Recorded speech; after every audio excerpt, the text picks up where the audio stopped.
Hey, Shalom Yahal by Hashem Yahushai. Broke a thumb to the brother. Shalom Yahal Shamar. Ilathah by Hashem Yahushai to the sisters. This is the ISUPK, start on 1 West 125th Street, Harlem, New York, under Commander General Yohanan. And this is the Tuesday Brotherhood class out here in Las Vegas. You understand? I'm Precinct Officer 500, Rock.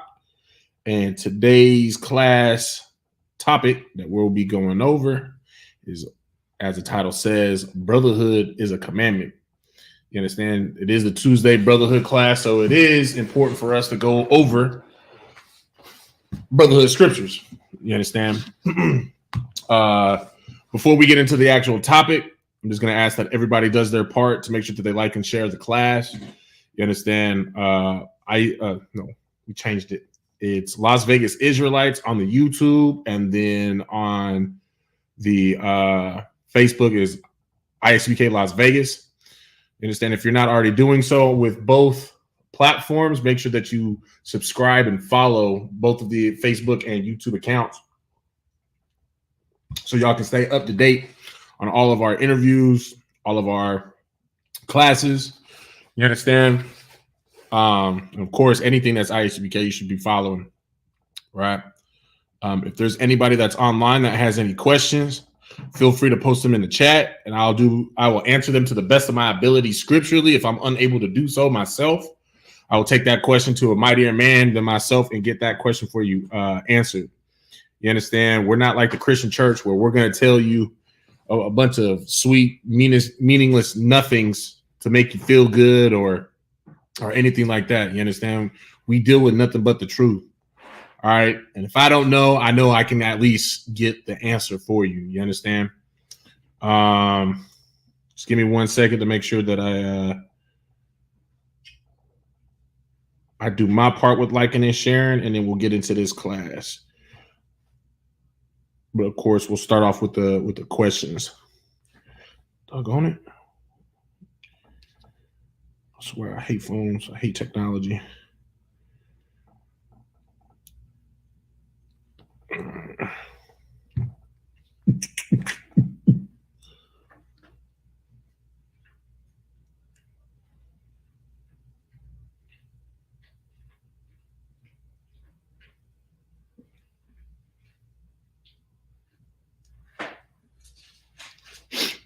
All right, get back to my notes real quick so I can at least let you know where we're starting. We're going to start at the book of Zephaniah, chapter 2 and verse 1, just so y'all know. All right. Oh, I forgot to do that. So lucky. Are there any questions in the class? Come. All right, most high Christ. All right, there we go. Make sure I commented myself. Did I like this shit? Yep, I liked it. All right. You said you had a question? Come. All right, shoot. I just wanted a better understanding on the head covering. The head covering, okay. In 1 Corinthians 11. All right. Let me get there, Richie.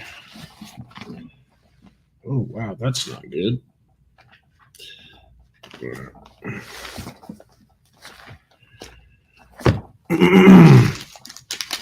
go ahead and read it. The book of 1 Corinthians, chapter 11, and verse number 3. But I would have you know that the head of every man is Christ, and the head of the woman is the man, and the head of Christ is God. Every man praying or prophesying, having his head covered, dishonoreth his head. But every woman that prayed and prophesied with her head uncovered dishonored her head, for that is even all one as if she were shaven. Now, here, scoot this back, like kind of into the left, and then point down the light a little bit too. Salaki. That way I'm not talking to a light, yeah. And then point it up a little bit. Right there. All right. So what exactly is your question with this? So I just want to make sure that, because somebody once told me that this meant that starting in verse 3, how it shows who the head is. By dishonoring your head is basically, our head is Christ. So if we break the law, statutes, and commandments, there's no point of praying and prophesying if you're doing that. But they said it's okay to have a covering when you do it. So I just want to make sure that I'm not in the wrong. Okay, first, your war crown is upside down, just so you know. But okay, so repeat that again for me. One more again, Salaki. So somebody told you what again? That dishonoring your head by praying and prophesying doesn't mean that you don't have to take off your hat. It means that you're breaking the law, statutes, and commandments, and that's how you dishonor your head by praying and prophesying. No, this is literal. You see. Okay, so it's just like my war crown, for example, right? It's open. Your war crown is open, right? The brothers who wear mitris, like Officer Shalimar, it's a mitri because in the center is it's open. It's not like a turban where it's closed. It's enclosed, right? That's because we're not. It's not part of our culture. It's not our way to cover our heads, especially when we are prophesying. You understand? So yeah, that's actually a literal thing. And the same thing with women. Whenever you whenever the book is being open, it's being read from, you'll see some sisters, if they don't have a head covering, they'll do this to cover their head. And then of course, but normally they'll have a wrap on, right? So damn, I forgot there was something else that I was gonna say, and it just came and went twice. That's the stupid part. But when you got to think, so it says that when we do cover our head, though, like you are dishonoring, Yahweh, we're dishonoring the Most High, because that's what I was gonna say. We leave it open because Yahweh is gonna do what? What exactly is being left uncovered of your head? That's the question. And this will kind of help you better understand. It's the crown of your head. Now, what is Yahweh promise that he's going to do when he returns? He's going to put a crown on your head. So you're not to cover that. You don't crown yourself. You understand what I'm saying? So it's one of those things. And then, of course, secondly, which is the most important thing, is the Most High said not to do it. So you don't effing do it. You know what I'm saying? Does that make sense? And then, of course, with the sisters, like he said not to do it. Cover your goddamn head. That's it. Simple as that, right? Anything else? Yeah. So I just want to, I want to understand, what is brotherhood? Oh, you came to the right class. Came to the right class. We're going to go over that. That's literally the topic. So that's cheating. You still owe me a question. You got any more questions? All right. So let's answer your question then. So first and foremost, like I said, we're going to start off at the book of Zephaniah, chapter 2 and verse 1. Right?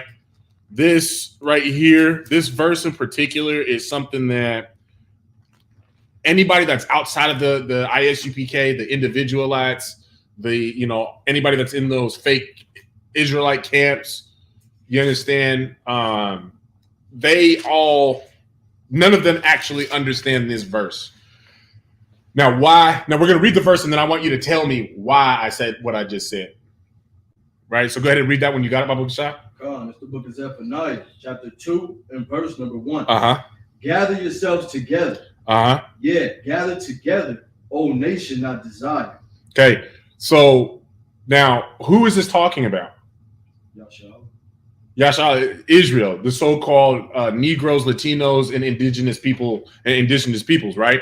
So what is being commanded? That we gather together. So we all gathered together. So and we kind of went over this. Was it last class that I broke it down, or was it the class before with Moses and the other fake camps, dealing with like the fake camps? Or was the last two classes actually? Yeah, that's right. So You know what I'm saying? Like, this has basically been a ongoing, how would you say, an ongoing spirit that Israel was commanded to have, for us all to be unified and all of us to be one, unified with ourselves, no division within Israel. So-called Negroes, Latinos, and Native Americans, or indigenous people, Salakia, where we come together, because quite frankly, we're the nation that is that's undesired. We need to prefer our own, right? So now let's go back to that question that I originally asked before you read the scripture. Why did I say what I said? Why is it that I say that all of these other fake camps, the churches, nobody except for the ISUPK, nobody understands what this scripture says, even though that they love to bring it out, though. They'll bring it out. But how do you know that they don't understand this scripture? Because they don't gather themselves together. They don't. Okay, but you got the Lavender boys. They got a whole school. So how can you say that? Oh, you thought it was just gonna be easy, huh?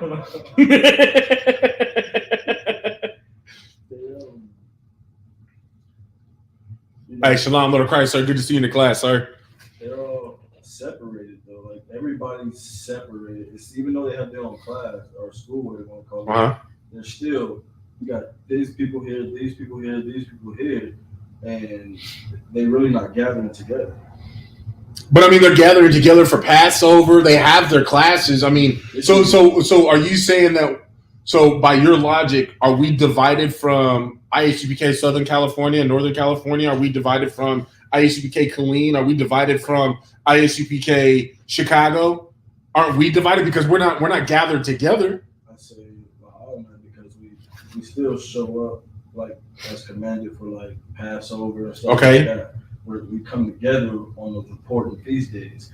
And as should the rest of these fake Israelite camps, they should be coming to that Passover. They shouldn't be having all their own Passovers. Okay, so like you're right there with what I want you to say.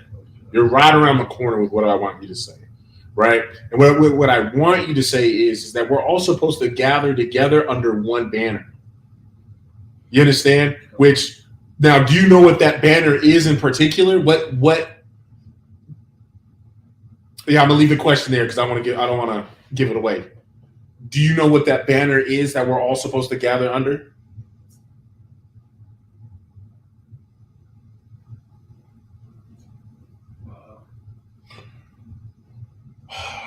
How would I put it?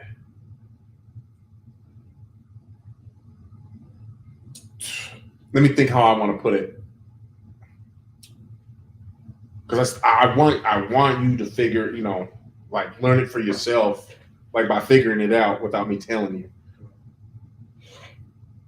you. So, okay, we'll say the symbol, the insignia for Israel is what? Now, even though that has been bastardized, it's been bastardized by the other nations, right? Hell, you even have. We'll leave it at that. There's a certain insignia that we have, a certain symbol that represents our nation, because it was one of our kings. It was his insignia. The shield. The Magan Dawadah, right? The shield of David, right? That shield represents Yasha'Allah, of which Yahushua sits on that. He sits on that, his father's throne, which his father's throne had the Magan Dawadah. You understand? We're all supposed to be under that banner, right? But you got all these other, fake Israelites where, they got the, the menorah, and, they want to use the stones, they want to do this, that, and the other. You understand? We're supposed to be under the banner of our king. You understand? Which our king, Yahushua Mashiach, in the Hebrew, or as the world ignorantly, as the world ignorantly knows him as in English, Jesus Christ, he sits on the throne of his father, King David. For us to be all unified, the so-called Negroes, Latinos, and indigenous peoples, the 12 tribes of Israel, for us to be unified with, with ourselves, with our nation, right? So now, of course, you want to understand, you had asked the question, like, what exactly is brotherhood, right? That's what you said, right? So how would you get brotherhood out of this, out of all of us coming together? It would definitely make it easy on all of the brothers. How so? If we all came together like we're supposed to, we can literally have our own everything. Okay, so we can have our own everything. I mean, that's an excellent point. But I mean, are you saying that as in like we shouldn't be doing business with the other nations at all? Oh no. It'd just be easier for us to, you're saying just simply economically then.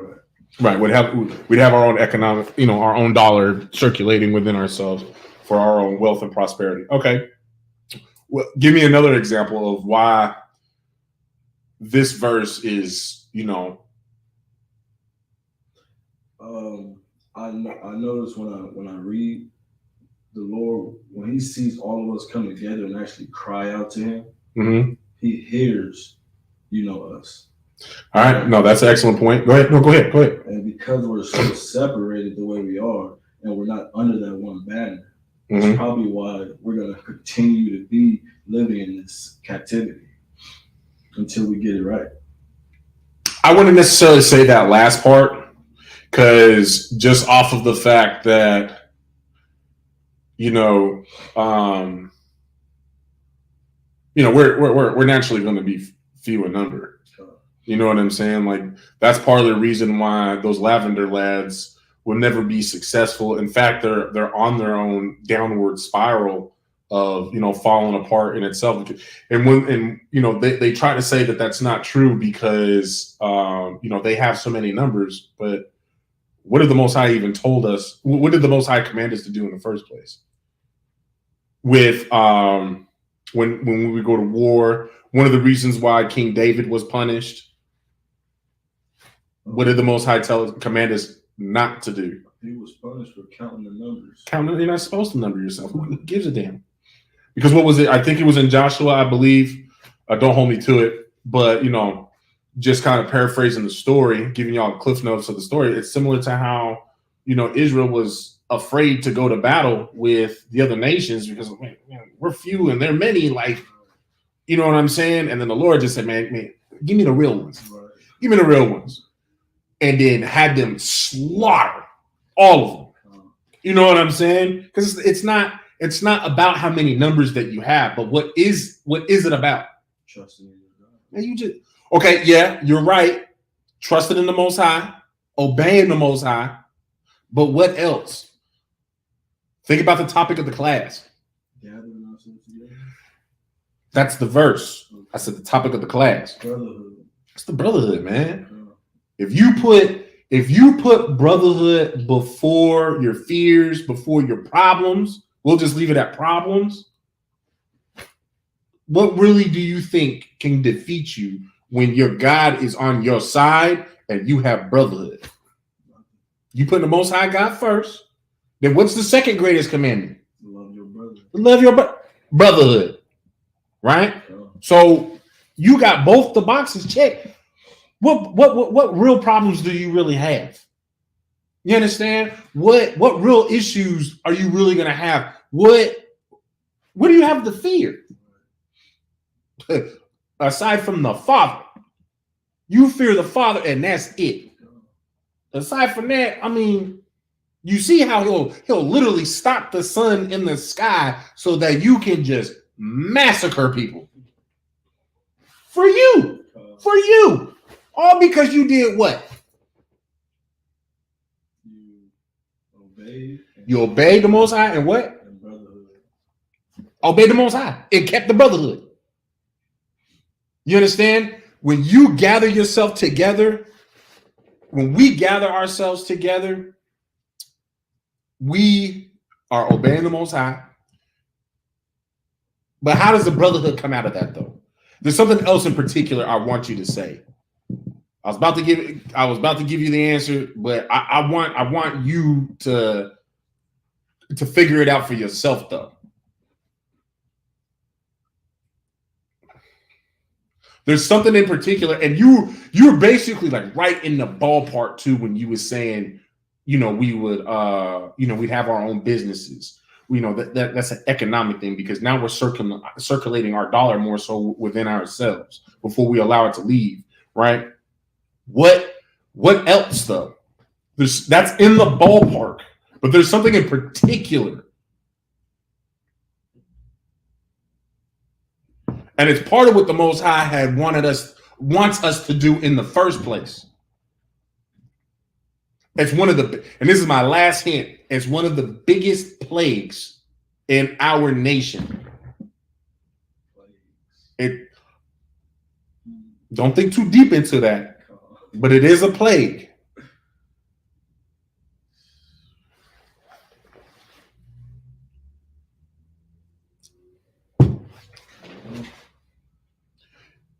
It makes us, when we gather together, right? It makes us prefer our own. What this is right here is telling us is to prefer each other. Come together and prefer one another over the other nations. Where's that plague I was talking about? The evil eye. Huh? The evil eye. Because we have that evil eye towards each other.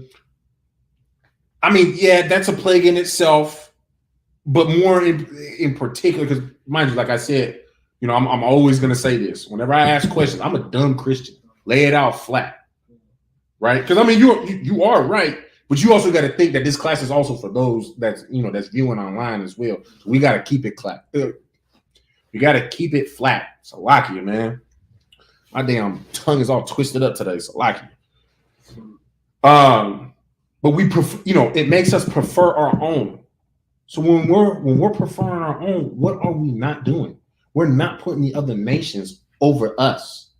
We're not loving them over our own. That right there that's one of the biggest plagues that is ruining the so-called Negroes, Latinos, and indigenous peoples. It's ruining us. It has us ruined. That's what's keeping us in our state, that in the position that we are in.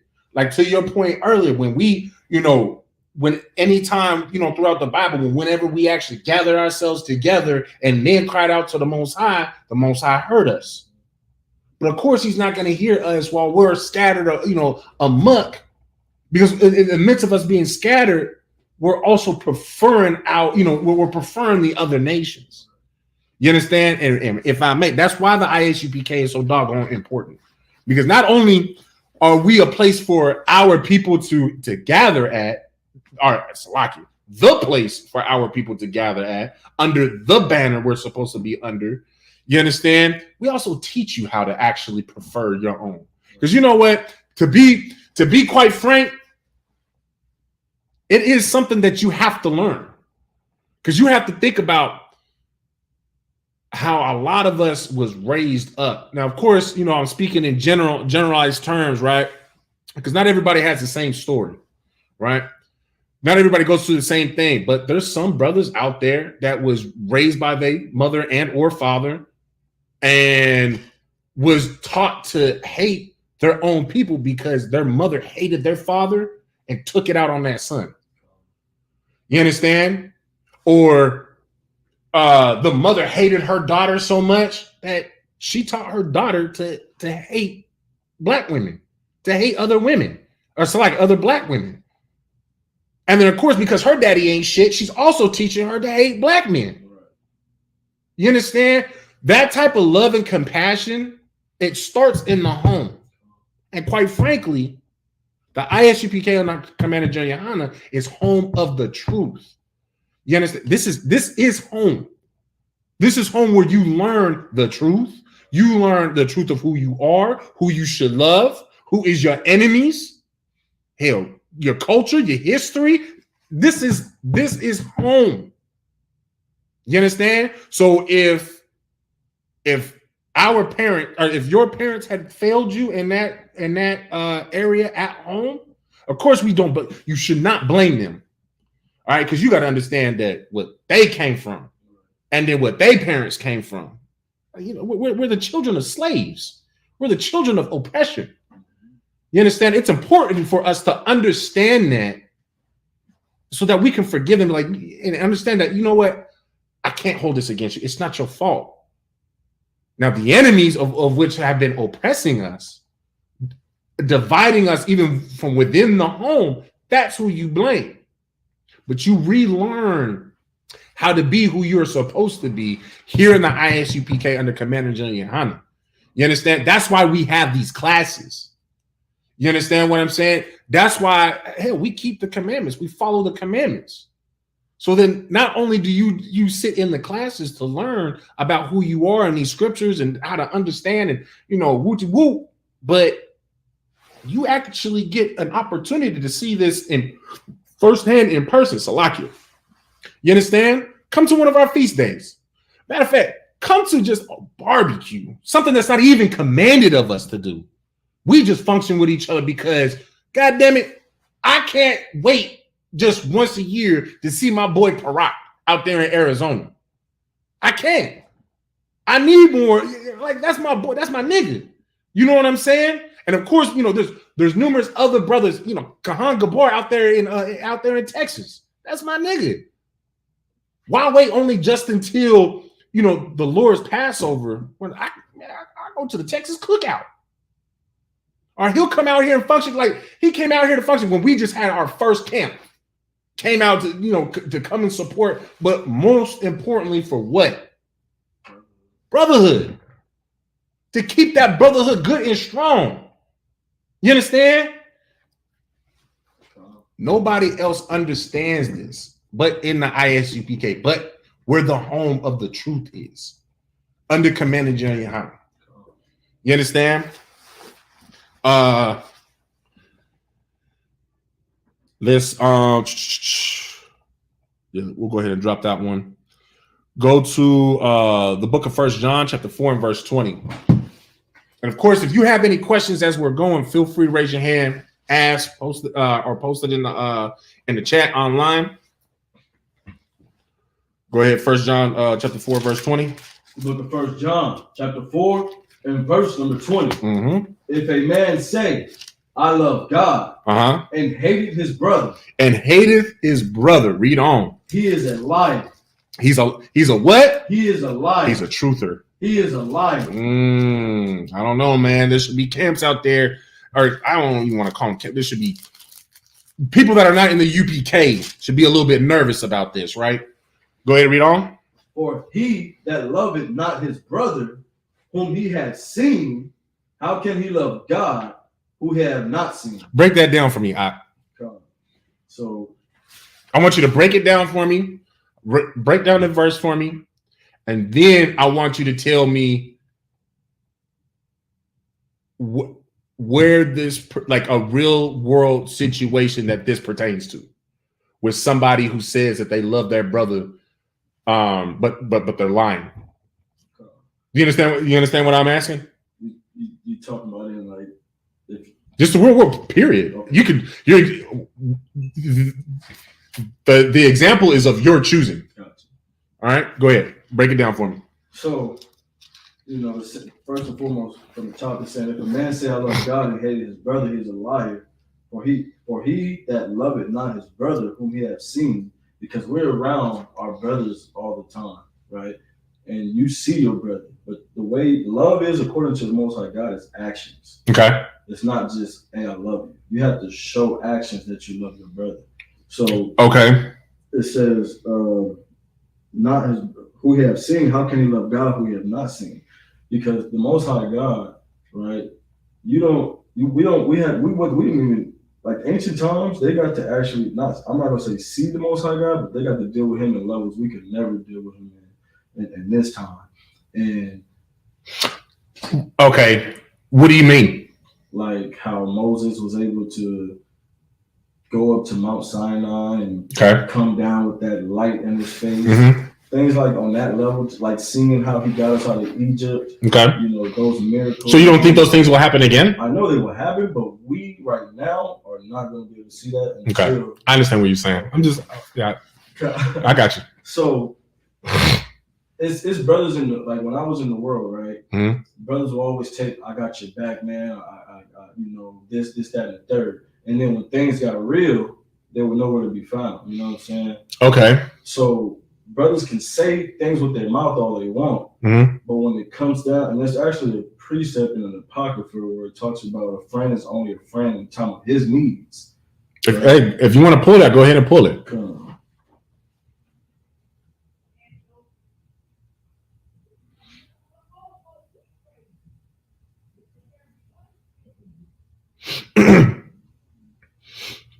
No, yeah, go ahead and pull that.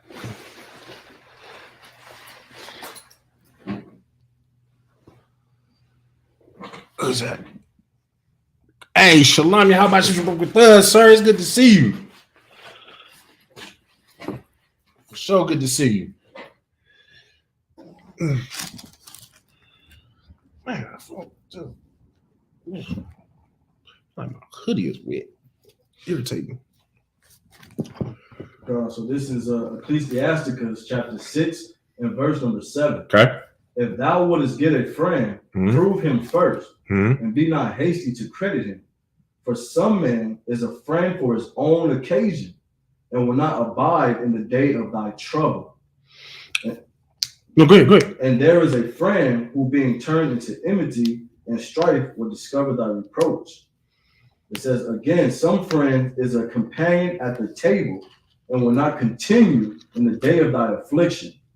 But in thy prosperity, he will be as thyself, and will be bold over thy servants. So a lot of brothers, you know, they can say that they love you. A lot of brothers can say, you know, anything, but it's not about your words, it's about your actions, and that's how the Most High God works. He wants to see action. He don't want to see you talking about something. Okay. So now you can use that verse, those verses, with this verse in 1 John 4:20, but I wouldn't say that it's like directly a precept for it, like a direct precept. You can use it in the way that you kind of just did, right? Because you got, all right. So let's start this from the top, right? 1 John 4:20. If a man say, I love God and hateth his brother, he is a liar. Now you got to think. You said that, of course, through his actions is how you know he hates his brother. You're right. Right? For he that loveth not his brother whom he has seen, how can he love God who he hath not seen? So like this isn't necessarily going in on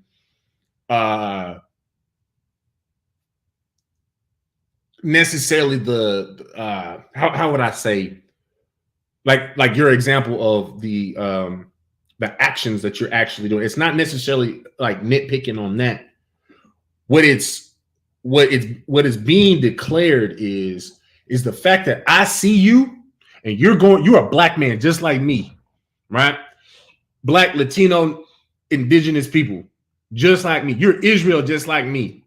You're going through the same struggles that I'm going through, right? And I choose to hate you. When you and I have something in common, we're struggling together, but yet I choose to turn my back to you, right? But yet in that same exact breath, I'm saying that I love the Most High God, when at the end of the day, what are we supposed to do with our brothers and sisters? You're supposed to struggle together and you're supposed to prosper together. But you turning away from the one you're supposed to go through adversity with, and you're preferring the ones who are putting you, for one, through the adversity, but also two, people who hate you, people who are above you, people who are not They're not going through this. They will never understand what you are going through, black man, Latino man, and indigenous man. You understand? Then, of course, you got to also think, like, the Most High ain't going through that. You are just trying. The man that hateth his brother but claims that he loves God, that person loves white people. He loves his oppressor. You understand? He loves those that are in a higher place and a higher state because he loves to sit there and daydream about being in their position.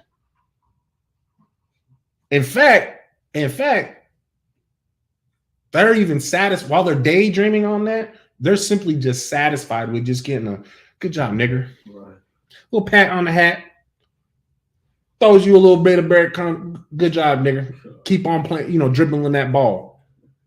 Keep on singing and dancing and are doing whatever it is that you're doing to keep me entertained. That's what this is directly like speaking out on. And like I said, you're not wrong with where you went with it, but this is directly speaking on how can you hate somebody that is going through the same exact thing, the same exact struggles that you're going through, but claim that you love the Most High God when the Most High God he told together. We just read Zephaniah 2:1, right? Gather yourselves together, O nation not desired. So if we're the nation that's not desired, what does that also mean? It's the people who are going through struggles. Come together with your goddamn struggles. Because guess what happens out of that? You can't pay your rent. You can't pay your goddamn gas bill, your electric bill, and you got these babies. You really think that Commander General Yohana is going to allow you to freeze in your house? You really think that Commander General Yohana is going to let you and them babies go without food? No, because Commander General Yohana knows that we need to gather together. Our strength is with us. That's why we always say that brotherhood is a weapon. And what do you use weapons for? To destroy your enemy, right? Okay, we all understand that the so-called white man is our enemy. Our brotherhood will destroy him, literally. Because guess what? Our brotherhood, us gathering together, us coming together, is going to provoke the Most High to send Yahweh to come and save and bail our tails out. And Yahweh is just like, hey, I mean, I'm gonna be patient. I'm gonna do as you say, but like, I'm trying. Like, you know what I'm saying? I'm not speaking for him, but like, let's be real because we know that Yahweh loves us. He gave his fucking life. It's like he gave his life for us. You know what I'm saying? It's like for my language. He gave his life for us. So he's just, as soon as you give the word, I'm going. I'm bailing my people out.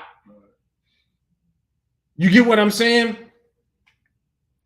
Go ahead. I remember I read a scripture in Revelations where it said he's on the cloud with a sickle in his hand, like waiting for the Most High to tell him it's time. And that's right there. It should show the people, like our people, that it's time to gather together. Like you're saying, it's time to take this more serious and stop playing around. Because when the time comes, when he does come, and you truly, didn't repent and try to make it right, like I want to see all my brothers and sisters make it to the other side. Right. But the Lord said He is not a false balance. I mean, whatever happens is going to happen. But just seeing that scripture, you should be like, man, let me get right. Let me make sure I'm getting ready. Let me ask you this real quick, right? So, and of course, I'm asking this because of where you came from before you found the UPK. So, do you think that it's right to teach or how I want to say this? Do you think it's right to really teach or really big up and hold on to the 1/3, 2/3? No. Okay, why? I feel like when it comes to the 1/3, 2/3, the reason we're going out there and doing these classes and doing what we're doing is because we're trying to make sure that our people can understand and come back to the fold. Okay. Right. Me personally, I don't want to see none of my brothers, none of my sisters get put to death or whatever. Okay. So when I see that scripture, I'm just, I would really want to, dive deeper into that. But for me personally, when I read it, it says 2/3 will be put to death of his people. So, I'm looking at it like, the Lord said it, it's most likely going to happen. But I don't. Why do you say most likely? Because the scripture says. But why? But your word choice though was most likely. Why did you say most likely?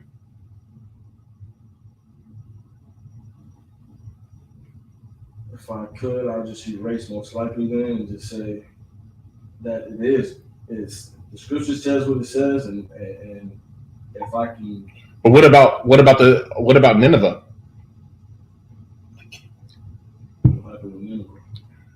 Wasn't Noah commanded, or not Noah, Salaki, Jonah commanded to go and prophesy to Nineveh to tell them that in 30 days the Most High was going to destroy that the earth? Was it the earth or was it just Nineveh? Salaki, one of the two. That the Most High was going to destroy, was going to come in and destroy. I'll say that because I know I can be accurate with that.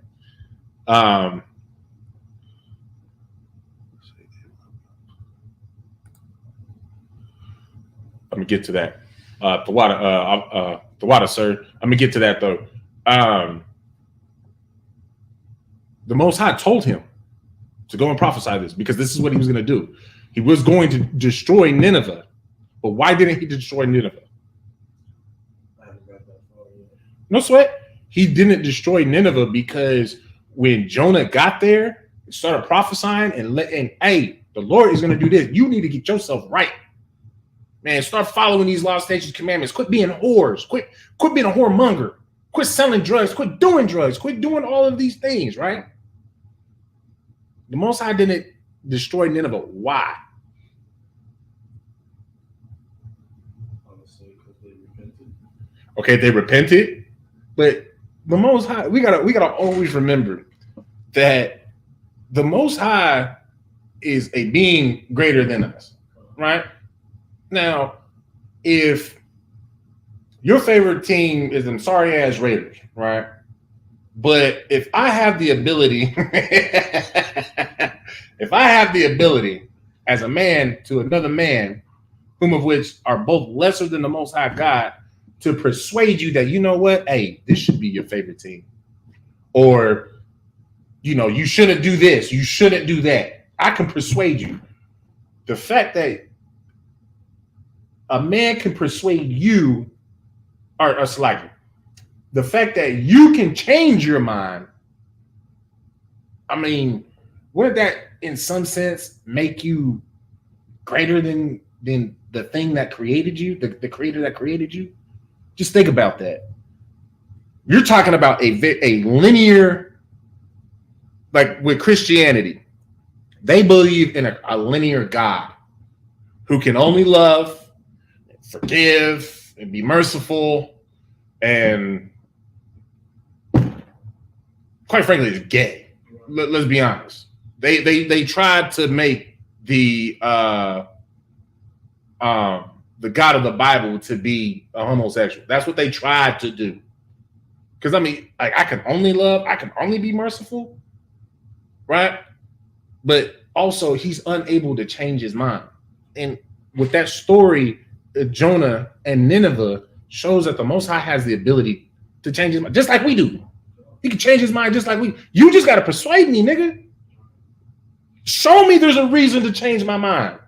And that's what was done in Nineveh. Jonah got everybody to act right. So the Most High said, you know what? I'm gonna stall y'all out. I ain't gonna destroy y'all there. I'm gonna let y'all keep on living.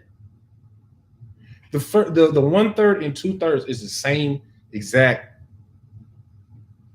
Not the same exact, because I mean he might go through with 2/3, 1/3, and 2/3. But we don't teach that, because just like what you said, which was excellently put, this is how everybody in the UPK feels. I don't want there to be a 1/3, 2/3. I want all my brothers and sisters to enjoy the kingdom. I want all my sisters to be able, you understand, to have that rulership. You understand, to not necessarily rulership, Salakia, but for all of us to get that salvation, for all of us to be redeemed. You understand? For none of us to have to taste the metal of that sword. You know what I'm saying? Like you asked me earlier, like, what is brotherhood? That's brotherhood right there. That's brotherhood.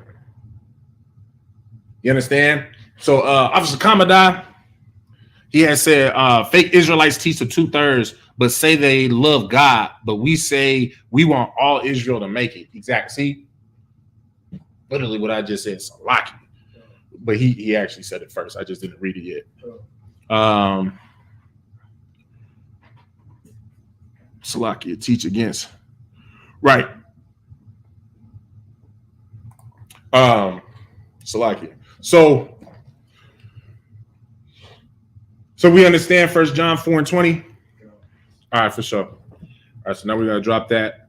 We're gonna move on to the book of 1 John, chapter 3, and verse 15.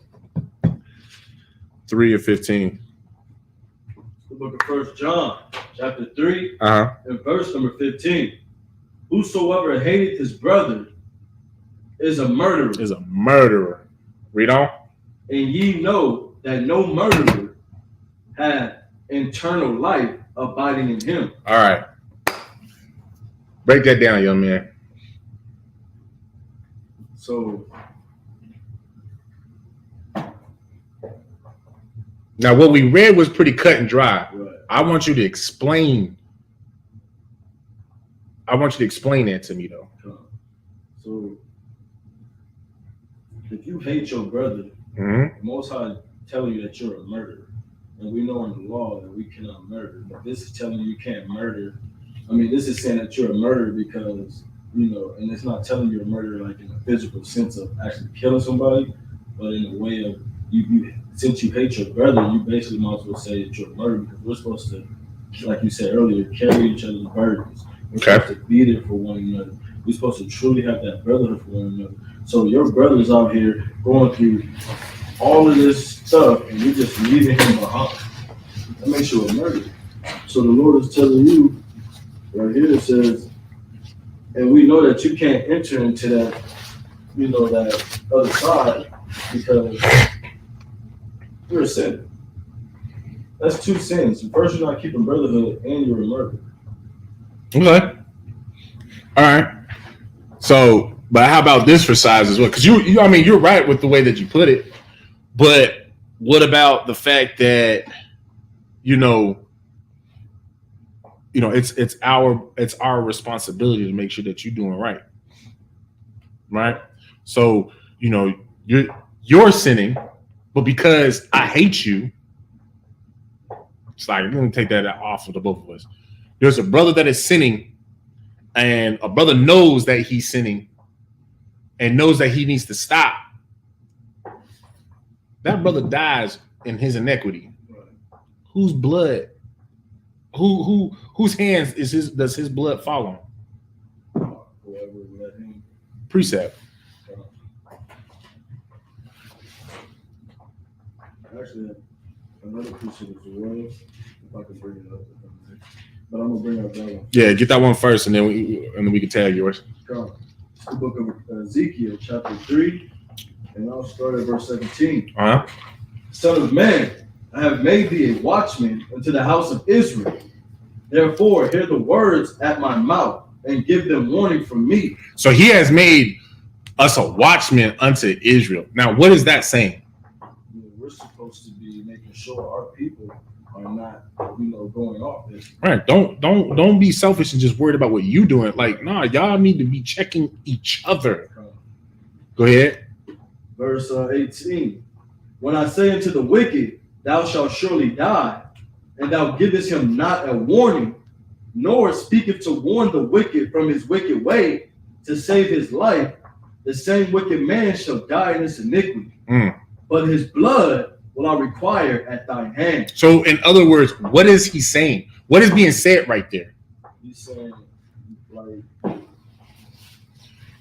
keep it flat, and keep it simple, and then you'll get the answer. Because I already know you was about to break it down. You was gonna break it down correctly, but I'm a dumb Christian, and think about what we just read and how I already laid it out. Match it up. I'm trying to show you how the Most High is giving us the warnings of how we need to get together, keep these laws. And if I don't show you this, your blood's going to be on my hand. But not only are you going to die, I'm going to die for not, I got to pay for this, and for the fact that I allowed you died because of me, technically. Right. Exactly.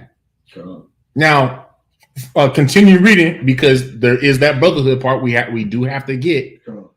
Verse number 19. Yet, if thou warn the wicked, and he turn not from his wickedness, nor from his wicked way, he shall die in his iniquity. But thou hast delivered thy soul. So you saved yourself. You did your job. You did here. So like, see me one time, Bubba shot. You did what you were supposed to do. You understand? Which was, hey man, like you need to watch out for your brothers and sisters. You need to let them know. Now I know you are Thwada. I know you have an older brother. You have a younger brother. Where are you in the pecking order exactly? I'm in the middle. So you're second of three? Yes. Oh, okay.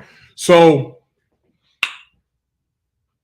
your eldest brother, did y'all have that type of household where if you effed up or your younger brother effed up, he got effed up too, sure, even though he was nowhere to be found, sure, around that issue? Sure. But why did he get effed up? Because he's the oldest. He's supposed to make sure we straight. He's supposed to be putting y'all on game too. I'm the eldest of three. I went through that nonsense. Sure. That's how you know we niggas. Because that's slick. That's a spiritual thing, man. Like we get that from the Most. That's how the Most High has been dealing with us for thousands of years. You understand? The game ain't nothing new. It's our job to check each other. You understand? But we just gotta broaden our perspective on what family actually is, because we just think that, it only pertains to those that are blood. But when you become older, you actually realize that your real family is not the family that you're born into, but the family that you choose. Right. You know what I'm saying? Like that's why, man, I prefer my UPK brothers over my blood brother, my blood sister. You understand? All of my blood relatives, I prefer the UPK because you know what? They're on one accord. We're all on one accord. I'm not about to allow somebody who refuses to stop eating pork or being with, women of another nation or men of another nation. And, whatever it is that they're doing, who can't stop putting a Christmas tree up in their house. Like why would I prefer somebody that's doing those things over people who are like, hey man, like this is what we're supposed to do. So I'm going to do what we're supposed to do. Like, does that make sense? You get what I'm saying? Because at the end of the day, we all know how the people in the world are. Like, since I've come into the truth, the further I get into the truth, the more that I learn, and the less that I do, that obviously I'm not doing anything worldly, but you know what I'm saying? The more that I'm like, yo, because my baby sister, her name is Lexi. I'm like, Lex, now you ain't supposed to be doing that, right? The more I'm on that, the less that she even wants to talk to me. Right. But we're blood, though. But let you do something wrong. Right. You gonna cut me off? No, you're welcome to correction. Right. You get what I'm saying? Why would I choose somebody who can only mess with me if I do the things that they like to do? Which all the things that you like to do pisses the Most High God off. You get what I mean? You get where I'm going with that? So, Laki, the The brother said Leviticus chapter 19, verse 17. Pull that the precept that you said you was gonna pull. That was the precept. Leviticus 19 and 17. See, look at that. This is an office, I believe. Salakia, so you still have 1,000, if I remember correct, right? I don't want to. If you're 5,000 in Salakia, but hey, look, see, you there? You there? Stay consistent. Go ahead and read that when you got a Bubba Kashai. The book of Leviticus, chapter 19 and verse number 17. Oh, you are 500? Damn. Well, you're welcome. I gave you a rank grade, Salakia. I'm just playing. Go ahead and read that. Thou shalt not hate thy brother in thy heart. Thou shalt in any wise rebuke thy neighbor, and suffer and not suffer sin upon him. Right. So now let us not. Okay. What's the difference between what Yahushai's message was in the New Testament versus what we're reading right now in the Levitical law? The Levitical law in the Old Testament. What's the difference? Who can tell me what the difference is? Thank you. There is no difference. Yahushai reiterated the same exact things that was the same exact laws in the Old Testament while the New Testament was being written. He kept that same, I really don't like saying it, but doctrine. He kept that same doctrine going into, while he walked the earth, while he was, while he was being, his how would I say? Because I don't want to say walk, man. That sounds Christian as hell. While he was doing his work and his work was being documented, he was the work was the law, the same law that we read that Moses jotted down for us to keep. It's the same thing. You understand? And mind you, what did Yahushua say about the laws? He gave us the two most important laws. What are they? To love the Most High with all your heart and love your brother as soon as you love yourself. That's what the entire law is. It's just fearing the Most High God, obeying the Most High God, and then loving your brother like how you love yourself. So that you would prefer your own over others. You understand? I think hold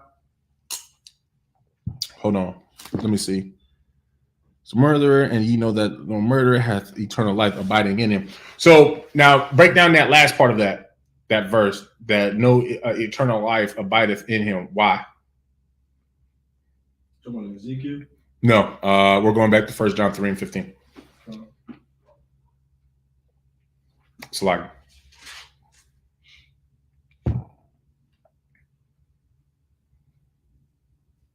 because a murderer can't enter into life. Why not? Because that's a sin. Bring out the commandment. Bring out the commandment? Come on. Yeah, simple as that. Mind you're not allowed to hate your brother, let alone murder your brother. Right. You understand? All right, so let's go ahead and drop that. Now we're going to go to the book of Matthew, chapter 5 and verse 22. And again, if any of y'all have any questions, feel free to post them in the chat. Raise your hand in the classroom, and we'll get to that. The book of Matthew, chapter 5 and verse number 22. But I say unto you that whosoever is angry with his brother without a cause shall be in danger of the judgment. Mm-hmm. And whosoever shall say to his brother, Raka, shall be in danger of the council. But whosoever shall say, thou fool, shall be in danger of hellfire. All right, let's read that from the top, right? So break that down from the top. But I say unto you that whosoever is angry with his brother without a cause shall be in danger of the judgment. Who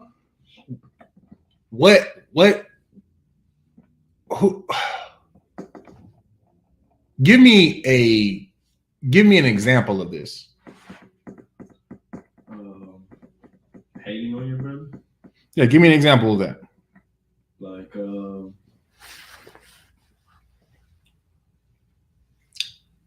you see your brother growing and getting great, through whatever the case may be, and you're, in the background coveting or being angry because he's going further along than you are, you're still where you're at. You have no cause to be angry at your brother. He did not sin against you or do anything against you to where you have to, take it up with, counsel. You're just mad at him for no damn reason. Right. Like there's no reason to be mad. Right. No, exactly. But my example with damn near is pretty much the same thing. Just on a bigger, how would you say, like a bigger scale. These fake camps, they love to sit there and hate on the ISUPK. But the crazy thing is I mean, shit, from what at least that I've met myself in person, to my knowledge as well, you one of the very few people that took the time to be like, hey, you know what? Let me go check them out for myself, because y'all ain't doing nothing. Right. Let me go check them out for myself, and I will decide. Right.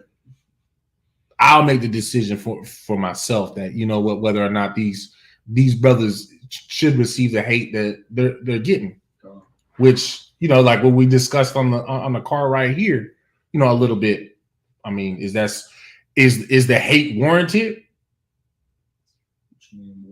Is the hate that we receive from these other camps and Christian churches and whatnot, is it warranted? Is it deserved? Oh, nah. They're doing it without a cause. They don't even understand. I don't even understand. Because the funny, crazy thing is Commander General Yohana puts out he reiterates the decree every year, particularly during the time when we're closing in on Passover. Let everybody know, hey, Zephaniah 2:1. All camps are ordered to come back together. We waiting on y'all. While we're waiting on y'all, the Most High is waiting on us. What's that sound like? Y'all trying to kill the messenger. Y'all trying to kill the middleman.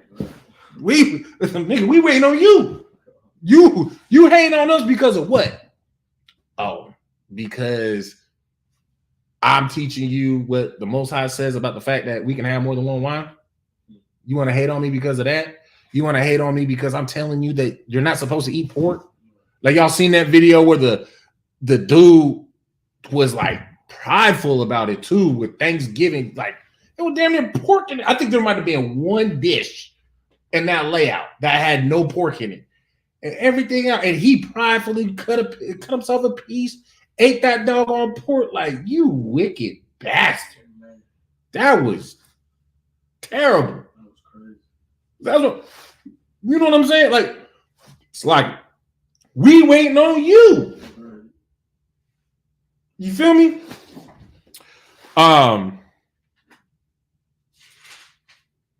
But yet, while I'm waiting on you to get your nonsense together, you want to be upset and angry with me.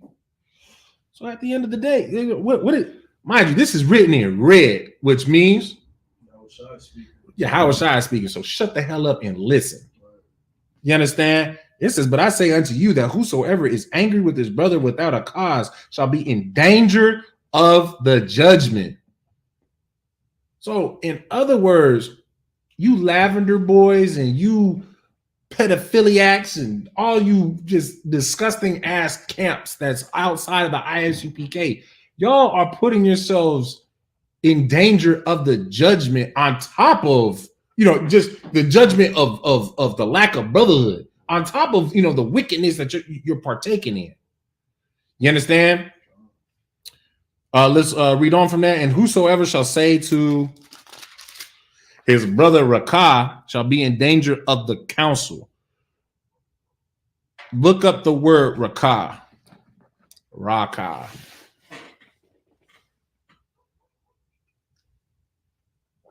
Because again, like I said in the beginning of the class, if there's something that we don't know, if there's something that we're unfamiliar with, we're we make sure that we are 100% certain. We make sure that we're 100% right. You understand? We're not gonna, I'm not gonna just read through and pretend like I can insert a sentence to make sense of what rakah is, you're in danger of counsel. No, this is a classroom. You understand? This is a classroom for y'all to actually understand everything that is being read. You understand? You got it?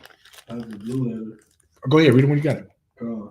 It says the online of biblical usage: empty, senseless, empty-headed man, a term of reproach used among the Jews in the time of Christ.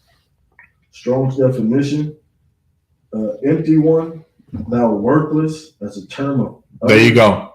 So if you sitting there saying that, you know what, nigga, you ain't shit. Right. You in danger of the council, mind you. Again, who is reading it? Who's saying this? Yahushua Mashiach. So, of course, because that's sister's favorite goddamn term to describe us brothers. It sounds like somebody's in danger of the council. Which, if you have counsel, what else are you in danger? What else are you naturally in danger of as well?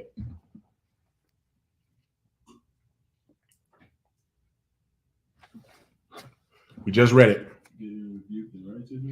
We just read it. There's a word that we just read.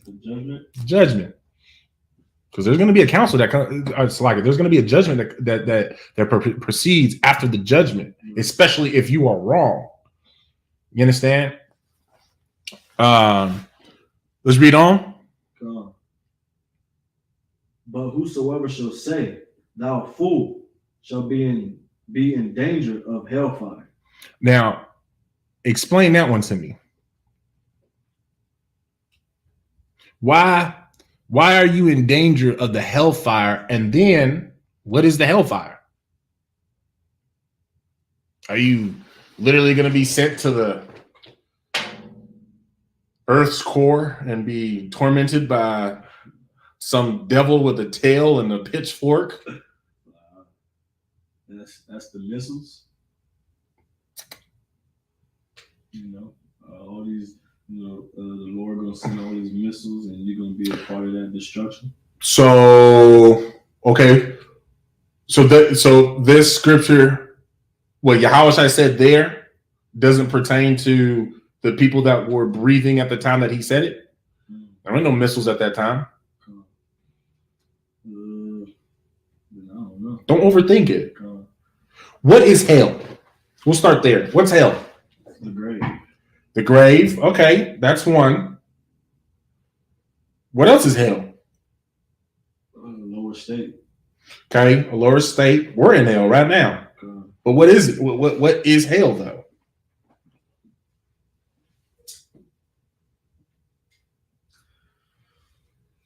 You say it's a lower state. Like, okay, again, I'm a dumb Christian. Like, the hell? Basically, I can lay down prone or supine and I'm at a lower state. Yeah. Basically, living,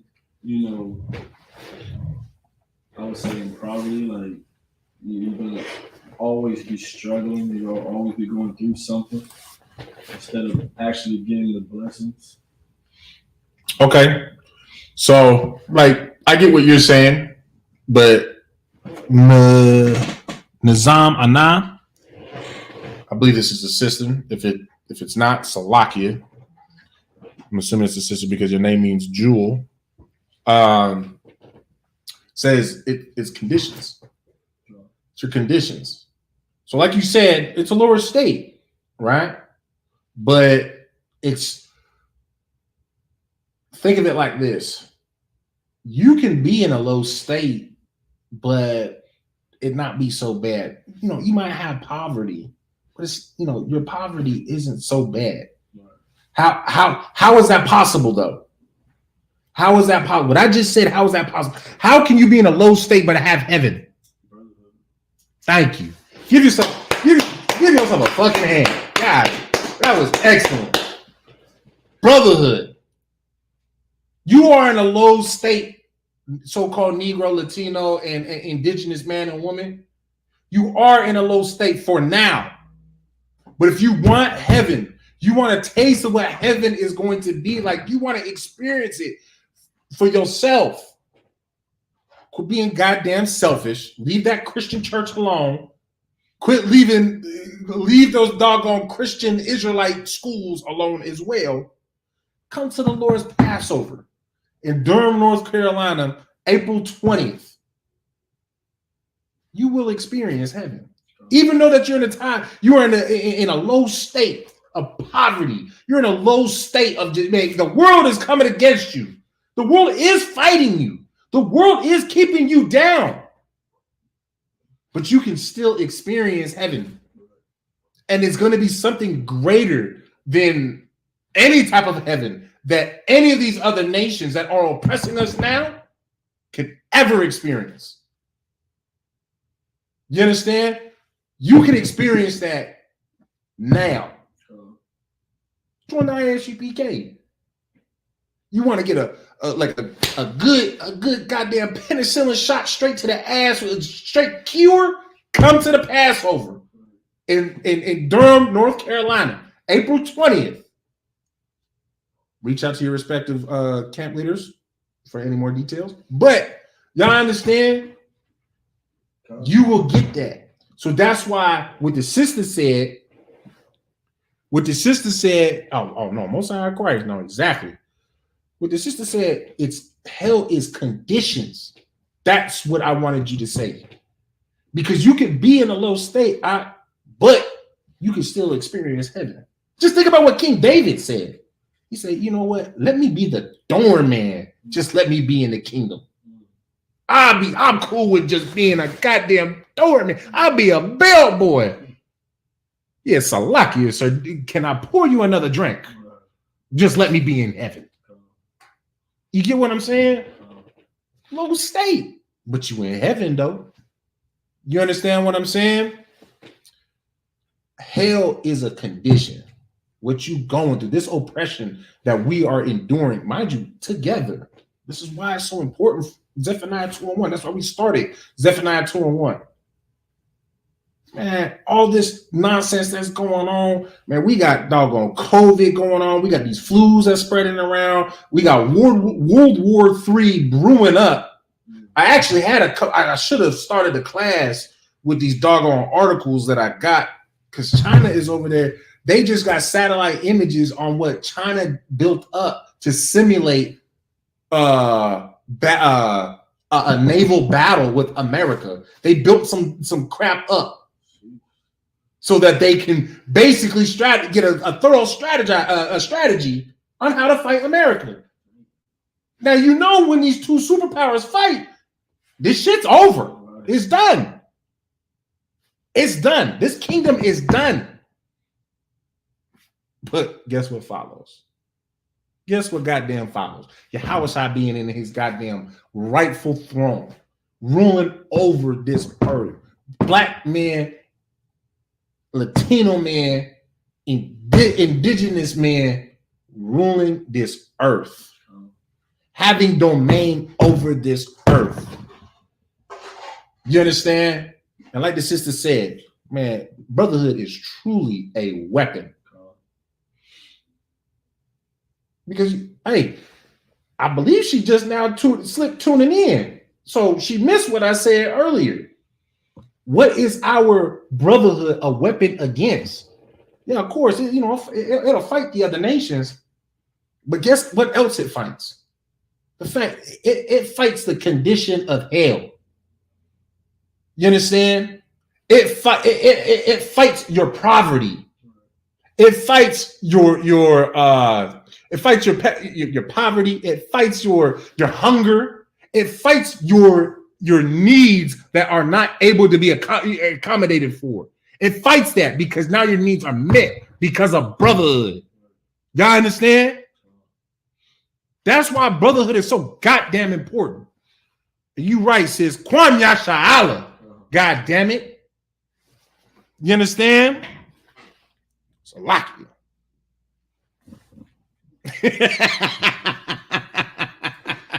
Nah, I get passionate about my classes. You know what I'm saying?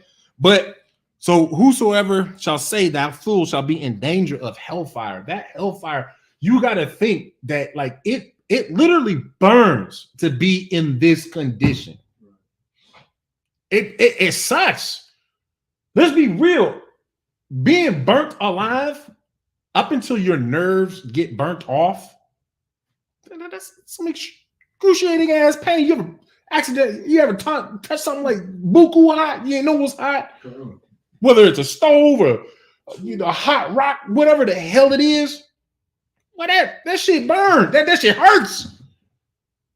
You understand? So in other words, the condition that you are going to go through is, man, it will be an affliction, a terrible affliction for you calling somebody a fool.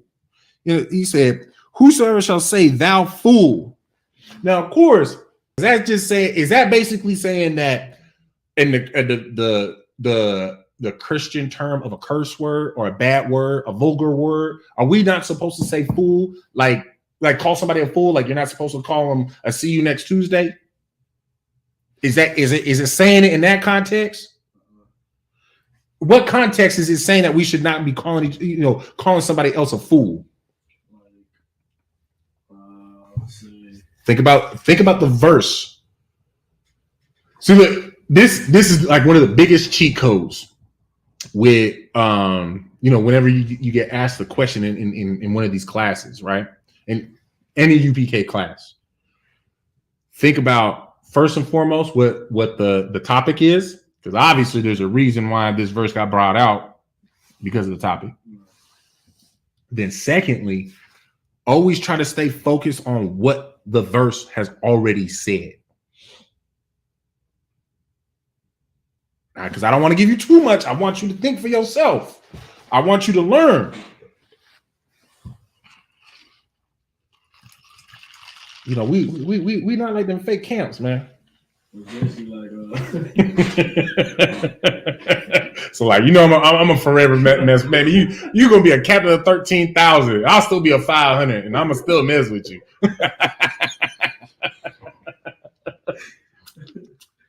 So it's like you basically being angry with your brother for no cause. You're saying things behind his back. You're just doing all this negative stuff. You're doing it with no cause. You calling somebody a fool for no doggone reason. Exactly. Exactly. Give yourself a hand. Give this young man a hand, man. Excellent. Yeah, for you to sit there and call somebody a fool.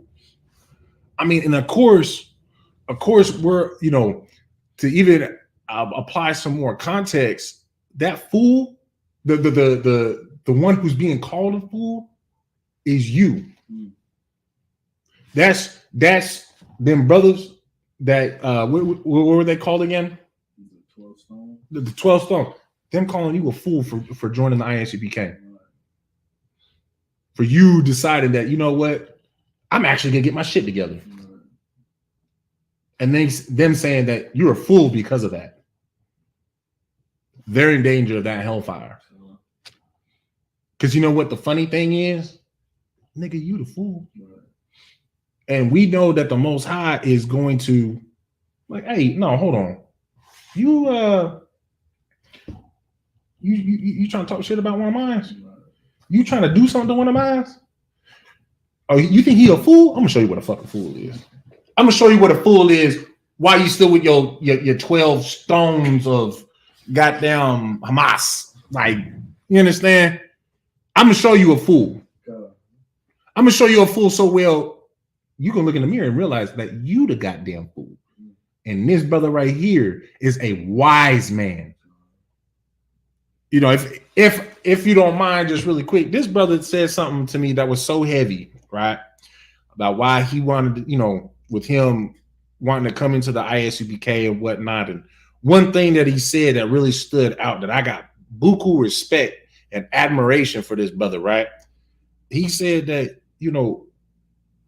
he left the fake camp that he was in because he didn't feel like, they was doing the work. So he wanted to drop all of that dropped the rank that he had, dropped the respect that he had, dropped everything that he had acquired.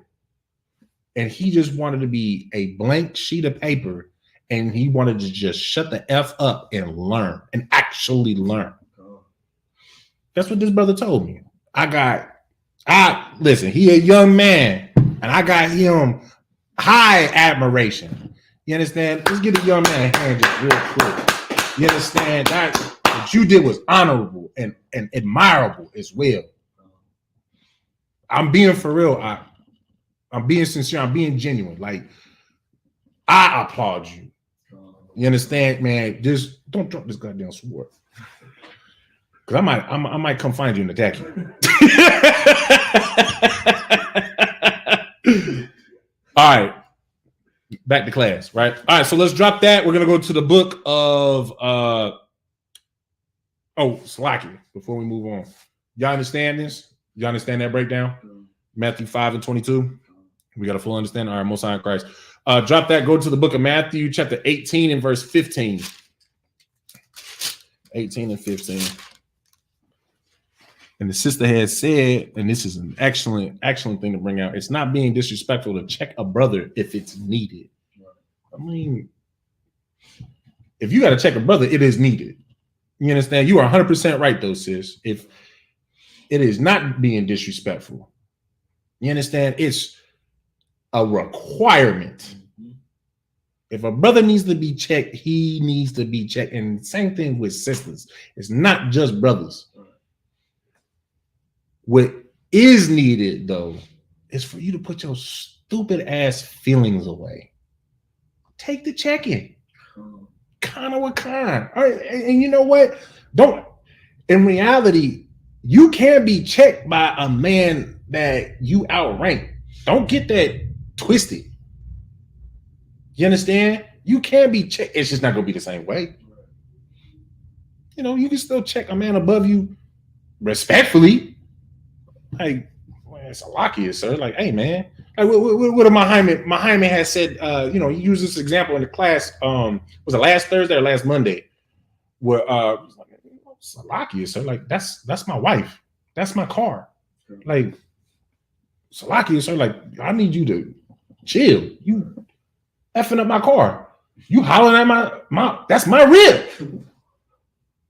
You know what I'm saying? You can do it respectfully. You offended me, sir. Like what you said was left. I need you to at least apologize or whatever. This is what I need you to do. Man, you can do that. You understand? There is a time, there is a way to do all things. It doesn't matter just because they outrank you or same rank as you. Listen, at the end of the day, what comes first? What comes first at the end of the day? Your rank or what? Brotherhood outranks rank. God damn it. Like in the East House military, they always say, like, whenever we go to the shooting range, you know, nobody outranks the safety officer. I used to look for motherfuckers. So stupid. So I like your ass, especially if I like you. But nah, nobody outranks brotherhood. What's more important than, me, Khan is, hey, nigga, you did something you trespassed me. Now, of course, there's a time and place. Like, don't air the brother out in front of everybody. But you get what I'm saying? It's like, I know I'll be getting sidetracked. And, see, the sister sound like she can fight. She ready. She'll duke it out with somebody. She said, learn to take it on the chin and shut up. Are you right? Nah, the sister 100% right. Like Most High in Christ. You know what I'm saying? And that's what it is, man. Just take it to the chin. Shut the hell up.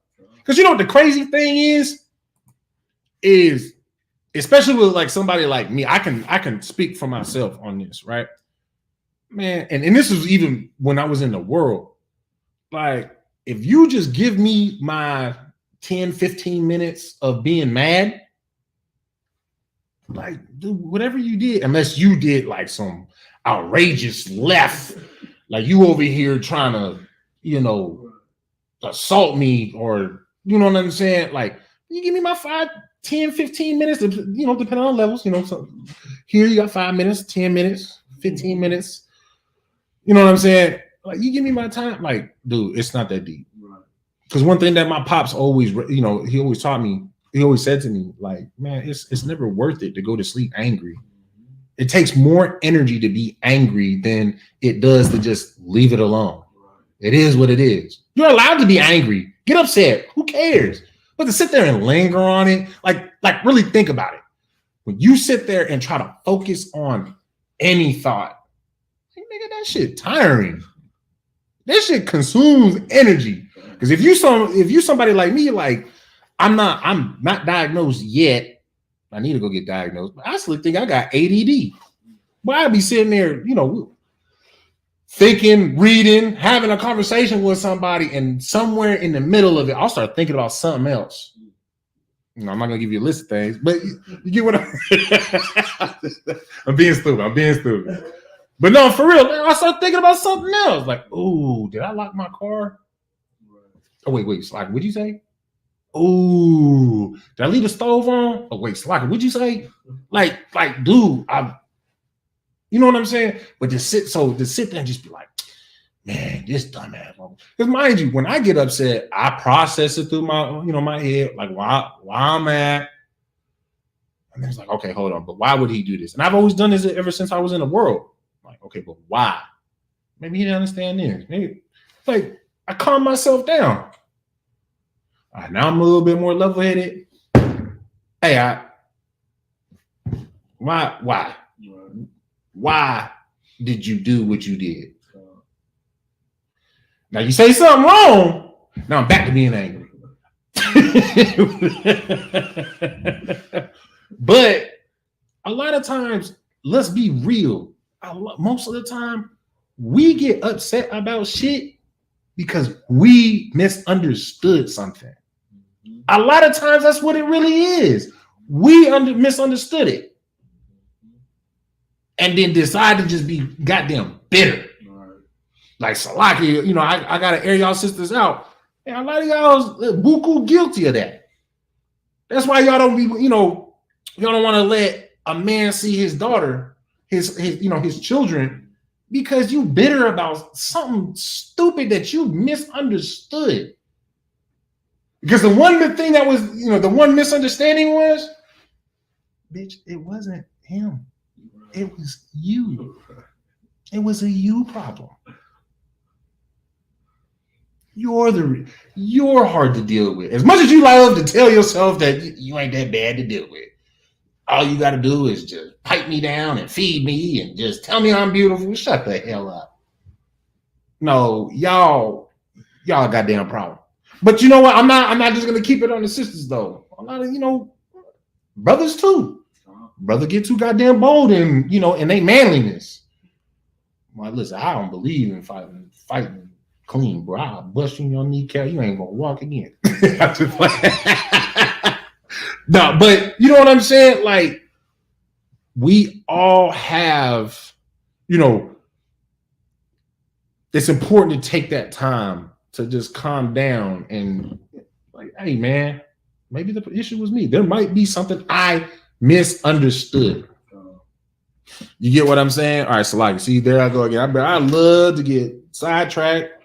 I need to have somebody just like throw a paper airplane or something like that. Like, hey, nigga, that says stay on track on like a blimp in the room. Stay on track. Hey, that'd be kind of cool to have a little blimp thing. Stay on track in lights.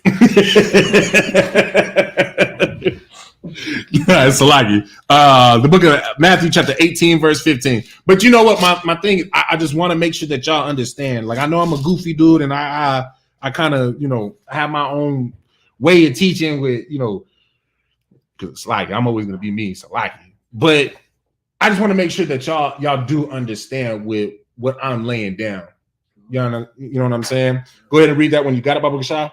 The book of Matthew, chapter 18, and verse number 15. Uh-huh. Moreover, if thy brother shall trespass against thee, Go and tell him his faults between thee and him alone. If he shall hear thee, thou hast gained thy brother. Cut and dry. Very simple, right? This right here, what Yahushua is telling us right here is, like I've been saying, man, like it will prevent 99% of all of our animosity that we have amongst ourselves within Israel, within the Latino. Like, just leave it at the Negroes and the Latinos. What the fuck is really our beef? Let's be real. Let's really think about this. Brainstorm, put our thinking caps on. What really is our beef with one another? It's not like we had a relationship that's similar to Moab and Ammon. You familiar with who they are? Ammon, the Japanese, they oppressed their brothers. That little tiny ass island oppressed China. I always thought that was crazy when I learned that. But it's not like Judah and Issachar have that. It's not like Benjamin and goddamn Asher had that issue. You get what I'm saying? We wasn't sitting there oppressing Mexico. So what really is our beef? What is it? Now we know the reason why we have beef. What is it? You not in your head, yeah, I know why.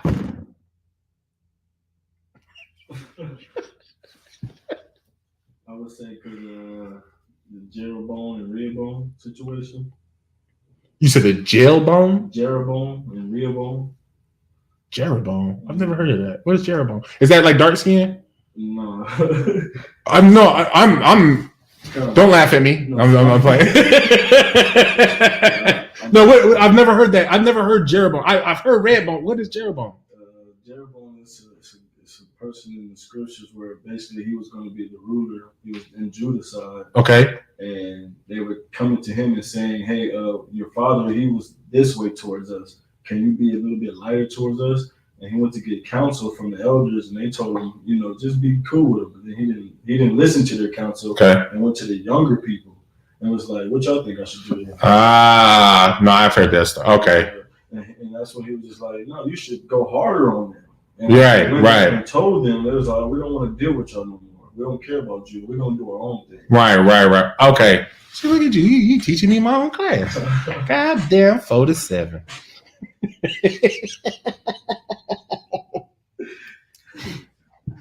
Okay, so shit, Salaki. Let me get back. So you're saying that's what it is because they went to he went to the wrong people. Like, okay, so I'm not following how that would compare. I'm just saying, like, that's where it started, and on a spiritual level, because right now we don't understand why. Like, why are we beefing? We don't understand it. But if you go into the scriptures, you see, okay, maybe Judah can be some prideful people. I'm gonna just be real. Can be I'm very prideful. Very prideful. And in the Northern Kingdom, the ones that are not understanding what this truth is, they look at it and they say, these brothers are very this and that. They talk about, just like how we went through Matthew 5:22. You're blaming your brother without a cause. Like, you just see or hear what you hear, and now you're thinking that all Judah is just the same way. And really, we just need to learn how to love one another and have that brotherhood towards one another. Okay, I mean, I see where you're going with it, but like more so with what my question was. Our animosity with our Northern Kingdom brothers comes from our oppressors. Like, And I actually thought that's where you were going with Jerry Bone was, you know, because I was thinking like Jerry Bone, Red Bone, like, okay, it's light skin, dark skin. Like I thought that's what you was going with it, like slick. I mean, it makes sense, don't it? Jerry Bone, Red Bone. So hold on. He's like, wait, we hating on niggas with Jerry curl? Little dark skinned ass nigga with Jerry curl. But because ultimately that is what it comes down to. Because think about it. You really think that the whole dark skin, light skin animosity was created amongst ourselves directly? No. Dark skin naturally hates light skin because generally light skin was the house nigga. And the dark skin was a field nigga. Motherfucker, if you was in there with goddamn AC and pleasing women, like, I'd be mad too. like what the, this ain't fair. Like, I'm sitting here picking cotton and you picking draws. Like, that's BS. It's Salaki. Like, you know what I'm saying? Like, that's for sure not fair. And all of that started from, you know, like they divided us amongst ourselves. Like, oh, but basically they told us, you know, our oppressors told us, like, hey, you're good looking and you're only good for work. You know what I'm saying? And of course, you know, I'm honestly not 100% hip to all of how Issachar, Reuben, Simeon, and all of them were dealt with. Like, you know, keep it a buck. But at the end of the day, we all know that we was divided from each other. Because, you know, even though that we have all this animosity and beef, if you actually read through the history records, it actually shows how much Mexico actually helped free us from slavery. How they would try to bail us out. Or not bail us out, but, you know, they would run raids on us. They would come and buy us. Yeah, sure. And like, I always thought that was the funniest thing is how like white folk will bring up like, oh, but you know, Mexicans and Native Americans and even niggas, like you bought each other, enslaved each other. Nigga, we wasn't dealing with each other like that though when we owned our own. A lot of times somebody got bought and it was like a fish. You caught and release. It's like, hey, but you don't know how to move in this world. Like, bro, I got you. Like, I own you, but like, I got you. Like, just do some work for me. Like, do some work for me. I'm gonna teach you some shit, and I'm gonna let you. Like, we'll work on getting you your papers. You get what I mean? Like, it's same. I think it's just crazy how selective it is with the information that they're willing to release to us. Like, oh no, you know, white people ain't all that bad because Mexicans enslaved Mexicans too, and enslaved black people and Native Americans too. Yeah, but it wasn't the same. Right. And then of course they love to say, oh well, white people enslaved the Irish, but it wasn't the same. They weren't even called slaves. God damn it, they were servants. Nigga, like. Crazy. This is crazy. It's a lot. See, there I go again, getting sidetracked. But so back on topic. Salakia, y'all. I know I'll be doing this. So moreover, if thy brother shall trespass against thee, and go and tell him his fault between thee and him alone. If he shall hear thee, thou hast gained thy brother. Man, let a brother know. If somebody trespasses against you, again, like I was saying earlier. Do not let rank put any type of fear or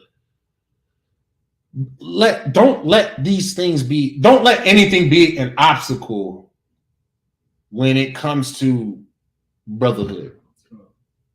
Nothing should ever be an obstacle. Doesn't matter what his rank is. It doesn't matter how big he is.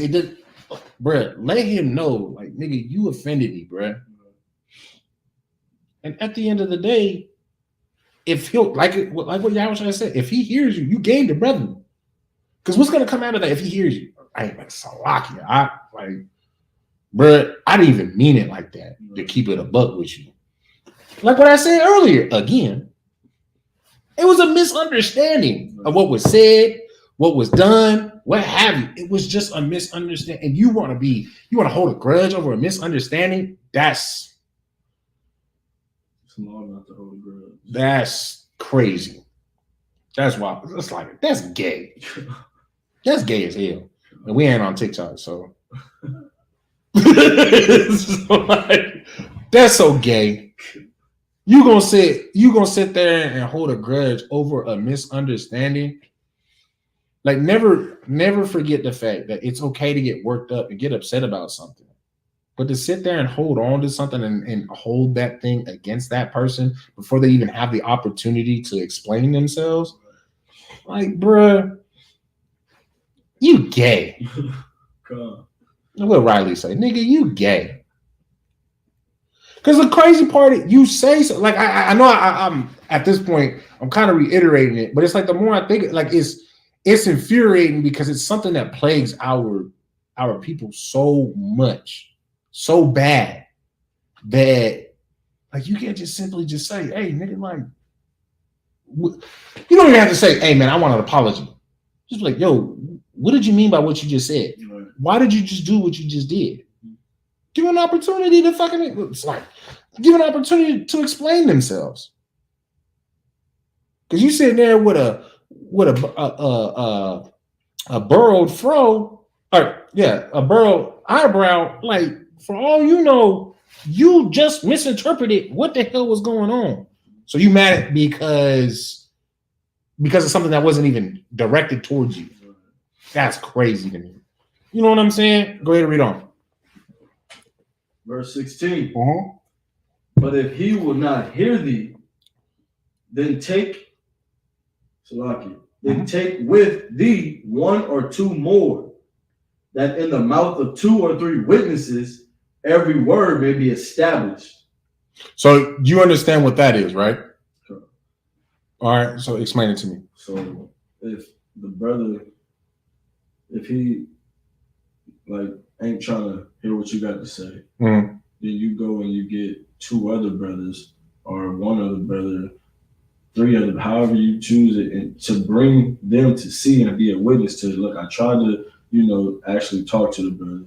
I tried to, figure out what the situation was. They can be there as a witness to see that he wasn't even trying to deal or he didn't care about the situation. Not necessarily just as a witness. So, like this right here, this is counsel. Sure. I'm taking you to counsel, right? So during that counsel, you've got 2 or 3 who are listening in and taking account of everything that's being said, and then of course being weighed. You understand? Like, because at the end of the day, it could be right, sis, to judge the matter. Because at the end of the day, what you like, the reason why the brother don't want to hear you is because like you over here wilding, like you tripping over nothing. You making something, you're making something out of nothing, right? And so that's what needed, the witnesses for. Like I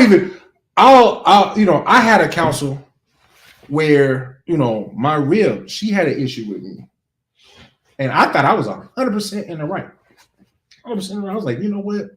We'll go together. She even said, like, no, we ain't got to go to counsel. I was like, no, we're going to go to counsel because if I'm wrong, like, I don't want to put you in this situation, in all fairness. But of course, saying all this, I'm thinking I'm in the right.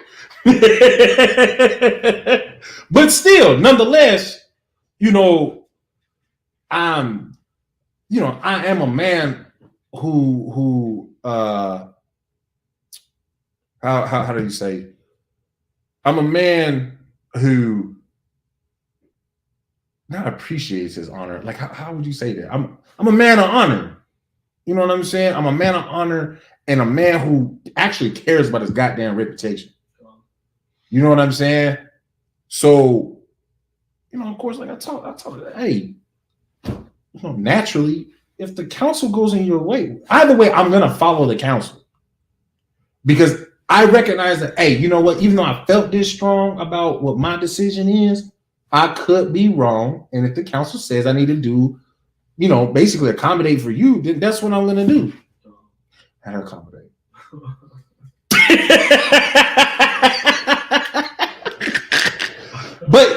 But you get what I'm saying? Like, counsel doesn't even necessarily have to be because I'm offended. Counsel should be used and damn near abused to make sure that you're not doing something wrong to somebody else. It's not even supposed, it shouldn't even always be something about the wrong being done to you. You should make sure. That's one thing that we say in the ISUPK. Don't be sure, make sure. You understand what I'm saying with that? Like, don't be sure, man. Like, you think you got it. You think you're right. Just double tap it. Just make sure. And there's nothing wrong with that. But hey, it is what it is. I was wrong. All right, man. I got to eat this one then. Apologize to it and make, you know, adjusted fine. Made my adjustments. You get what, you know what I'm saying? Like, there's nothing wrong with that. But so in the midst of that, you're going to somebody else to listen. You get two or three to listen. So then that way they can listen on the matter, take the notes, this, that, and the other, and let you know. Like, no, why you was wrong. And this is also what you can do to fix that. It's counsel. Right? It's counsel at the lowest level. Because we are going to read counsel on a higher level. Read on. Come on. So like at first, does that make sense though? Come on. Okay, read on. Verse 17. And if he shall neglect to hear them, tell it unto the church. So if he neglects to hear them, who is the them? The 2 or 3 witnesses. Right. Whatever their decision is, whatever the council ruling is, that judgment. Hey, no, you was wrong. So in this case, this brother was wrong, right? Or, you know, to, you know, this small story that I shared, I was wrong. But I said, nah, F that. Like, we're doing Passover with my family the way that I'm saying I'm doing. Like, F all that. Like, I don't give a damn how you feel, right? Like, okay, well then, read on. Says, but if he neglect to hear the church, let him be unto thee as an heathen man. Oh, no. If he shall neglect to hear them, tell it unto the church. Right. Now, so what? I got to go find T.D. Jakes and tell everybody in this mega church? What is a church? I would say, what is a church?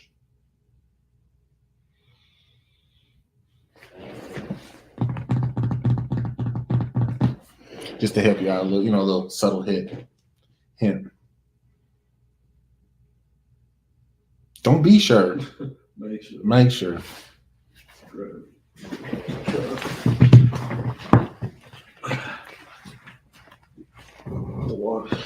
I have the boy.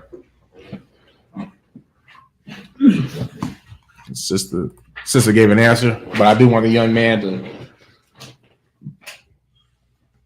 to see for himself. Salakia.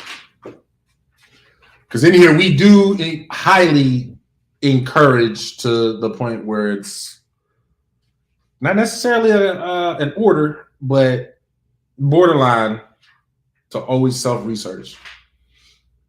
Always be in that habit of making sure.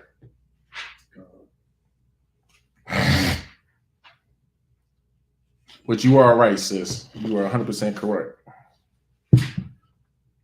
So you think you being slick because you ain't, if you did, then I just didn't see it in Salakia. But you think you being slick and you ain't report, that you was checking in with such a, your husband being as high ranking as he is. Because I remember you from last time.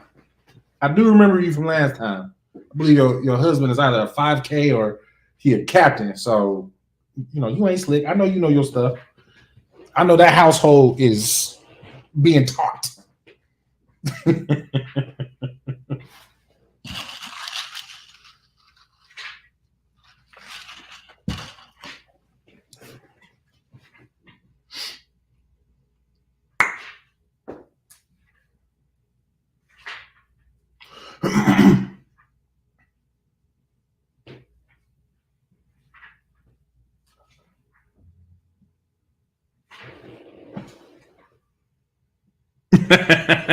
Well, excellent response. Most High Christ.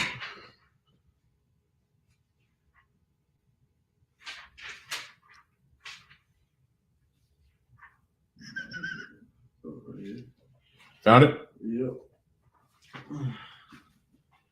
Says church. The English word. So, all right. So when we treat the outsourcing of books the same way that we treat, the Bible, so that way anybody that's online is able to source it from themselves. So with this is the Zondervan's pictorial. What is it? Zondervan's pictorial Bible dictionary. Read what the title is, what the book that you're reading from, and then pay what the page number is, and then the word. That way, if anybody else has the pictorial, because there's also the compact as well. But you know what I'm saying? That way, anybody that's online is able to follow and track with you. But go ahead. This is the Zondervan Illustrated Bible Dictionary. All right. And it's page 284. Okay. The word is church. Okay.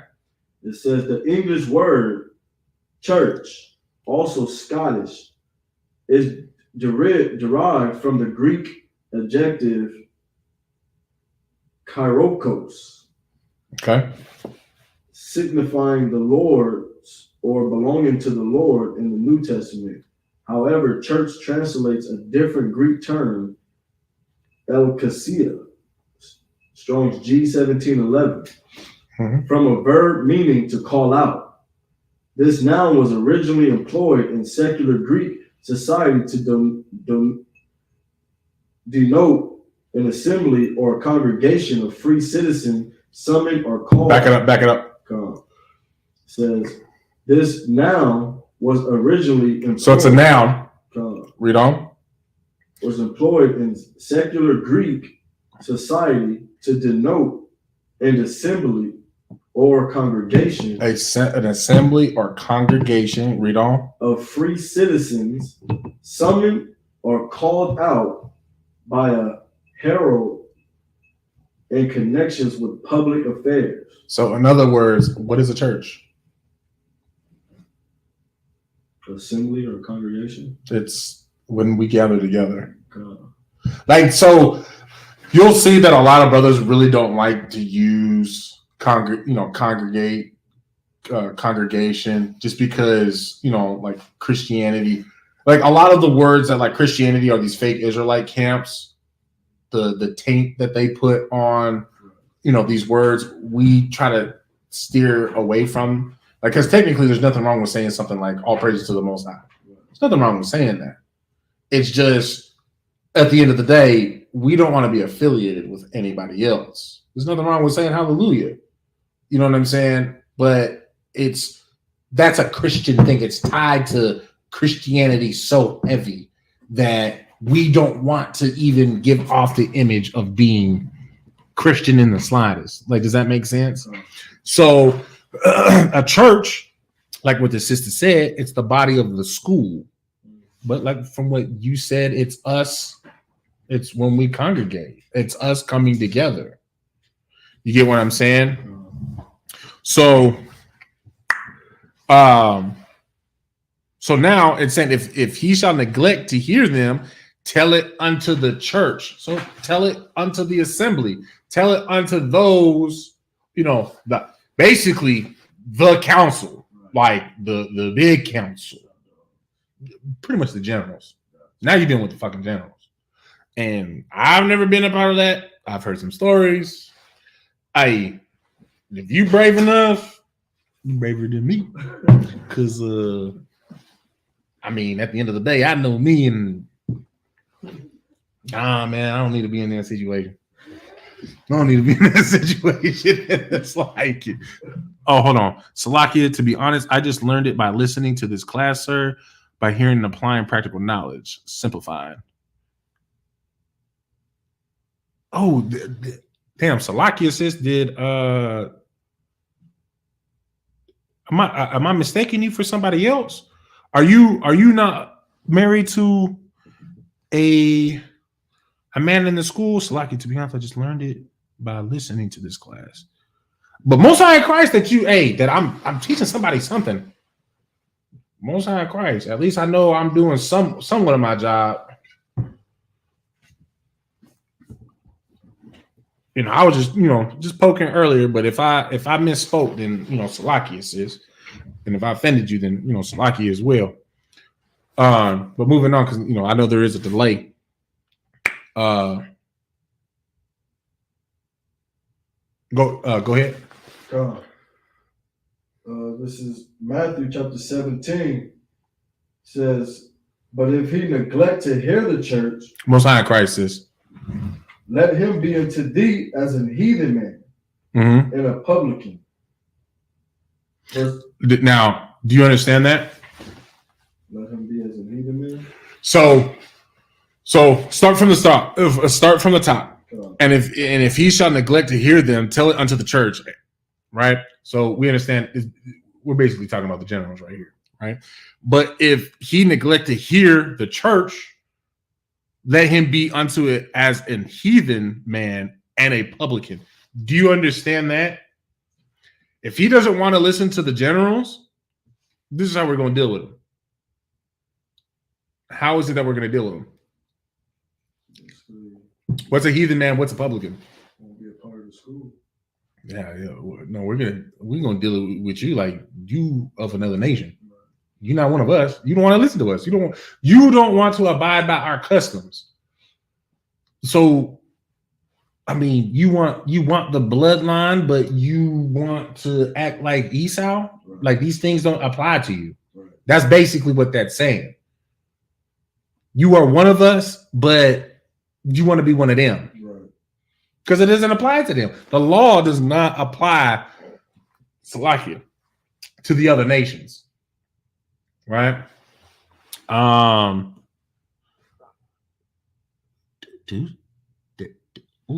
says, I don't even know how to say that word. I'm not even going to front. So, of course, naturally, I don't even know what that means. Salakia. Feel free to let me know in the chat what that word is and means, because like it looks like deuces, but that's not how you spell deuces.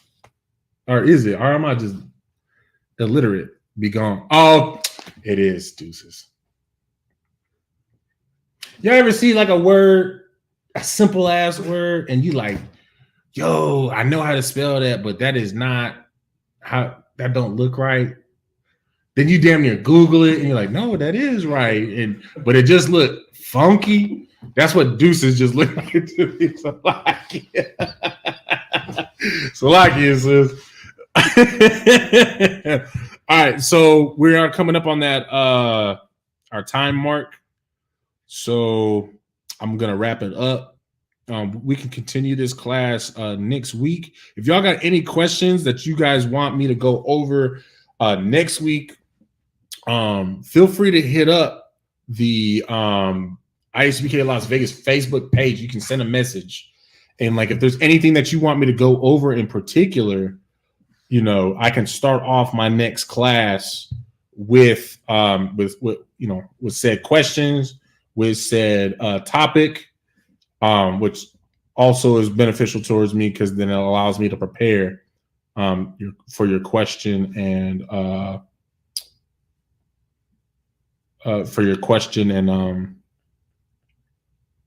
in the topic of which you want me to go over. Wait, I think I had this same issue last time. I don't think I have the security announcements anymore. I don't. My freaking phone auto-deleted them. All right, no sweat. So I got to get the security announcements again. So we'll start that back up next week. Most High Crisis, the water. Glad that you were in the class. So with that, Shalom Yahweh Hashem Yahweh Thumb to the brother. Shalom Yahweh Shamar. Alatha by Hashem Yahweh to the sisters. With that, class dismissed.